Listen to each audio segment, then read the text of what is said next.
today's video, for the cook nga ang inyong katrops.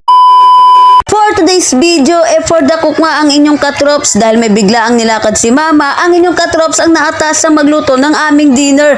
Pakbet at piniritong isda nga pala ang lulutuin ko mga katrops. Hindi ko alam kung anong klaseng isda to pero sabi sa akin ng tindera, mackerel daw to. Okay lang yan kahit ano pang isda yan. Ang mahalaga mapiprito kuya kasi prito lang naman ang alam kong lutuin sa isda. Charot! Una ko na nga hinugasan ang gulay at sinunod ko na nga itong isda. Matinding paghuhugas talaga ang ginawa ko dyan sa isda mga katrops kasi ako pag hugas ako ng isda talagang binubungkal ko hanggang kalaman-lamanan ng loob kasi ayoko talagang may natitira mga bitu-bituka nila. Pagkatapos ko ng hugasan ng isda, nilagyan ko na nga ito ng asin at ng pampalasa mga katrops. Akala nyo marami ako nilagay dyan. Konti lang yan mga katrops. Maliit lang kasi yung scoop na nilagamit ko. Kaya naman nakailang buhos ako dyan. At para mababad ko na rin yung isda, para malasap na ito, yung mga pampalasang nilagay ko. Una ko nga lulutuin dito ay yung gulay kaya naman naganda na ako ng chopping board, bawang, sibuyas, pati na rin kutsilyo. At syempre kumuha na rin ako ng lalagyan natin ng mga pinaghiwaan nating mga sangkap.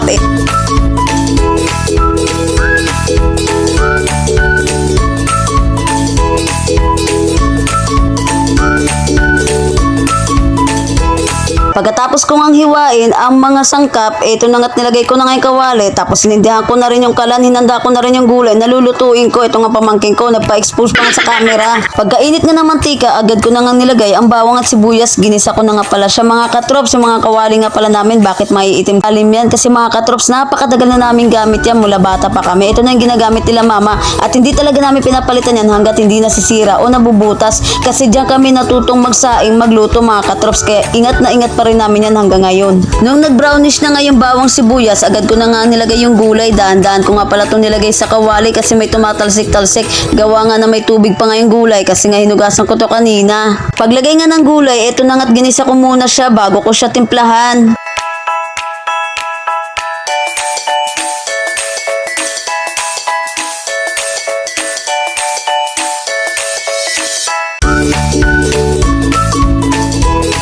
Pagkatapos ko ngang timplahan at lagyan ng mga pampalasa, ito na nga tinalo-halo ko na siya. Siyempre papakuluan ko muna yan at papalambutin na rin yung mga gulay. At siyempre titikman muna natin yan bago maluto. Ito na nga't unang tikim, ihip muna baka mapasok gaya ng pagpasok mo sa pagmamahal sa kanya.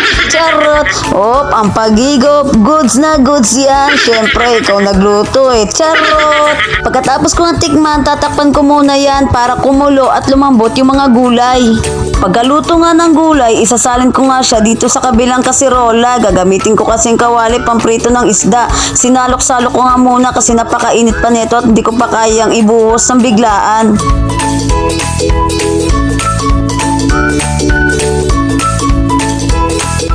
At naluto na nga ang aking special pakbet. Charot! Hindi ko talaga nilagyan ng baboy ang mga katrops kasi kapag kami lang din naman kakain dito sa bahay, hindi na kami masyadong naglalagay ng sahog.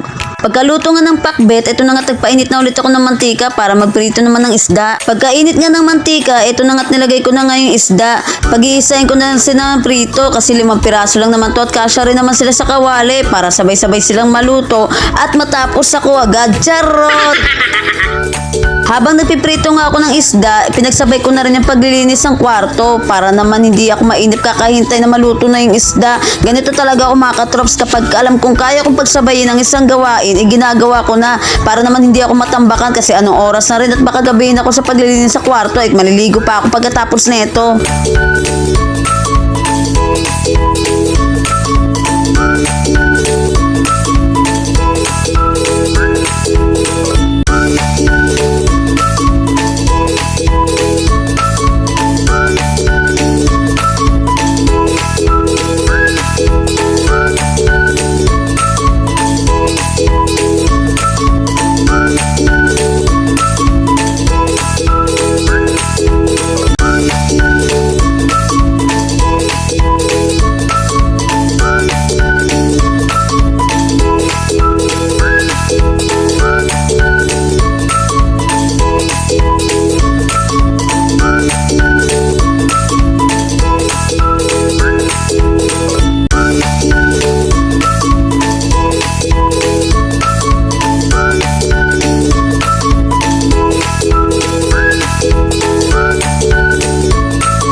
natapos ko na ngang linisin at ayusin ang aking tutulugan. O diba, habang nagpiprito ako, may natapos na akong isang gawain ko. Ganyan ang kinaganda mga katrops kapag kaya mong pagsabayin ang isang gawain.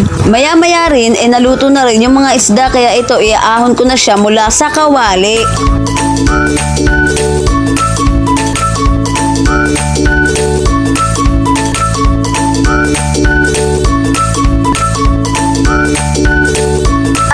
Natapos na nga magluto ng aming ulam for dinner ang inyong katrops. Pasensya na ko sa isda, medyo nalasog-lasog. Ewan ko ba, maayos ko silang nilagay pero lasog-lasog na yung kinuha ko. Bye-bye!